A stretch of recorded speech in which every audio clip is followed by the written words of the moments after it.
পাটের শাক নাকি গরু খায়, কিন্তু এই গরুর খাবারটাই আমার খুব পছন্দের খাবার। দেখেন আমি কিভাবে ডাল দিয়ে রান্না করতেছি, মসুরের ডাল দিয়ে।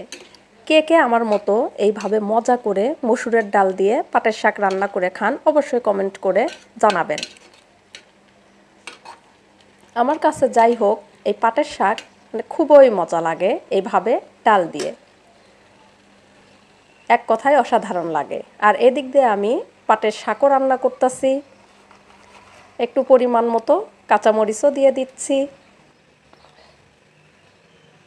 আমি আবার ঝালের পরিমাণটা একটু বেশি খাই, সেজন্য একটু ঝালটা বেশি করেই দিচ্ছি। এখন পাটের শাকের মৌসুম, আর মৌসুমের খাবার মৌসুমে খাবো না তা তো হয় না, তাই না?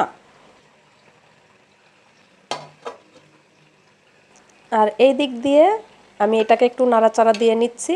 কিছুক্ষণ পর একটু পরিমাণ মতো ঝোল দিয়ে দেব। একটু ঝোল না হইলেও কিন্তু ভালো লাগবে না, আমার শুকনা ভাত একদমই পছন্দ না।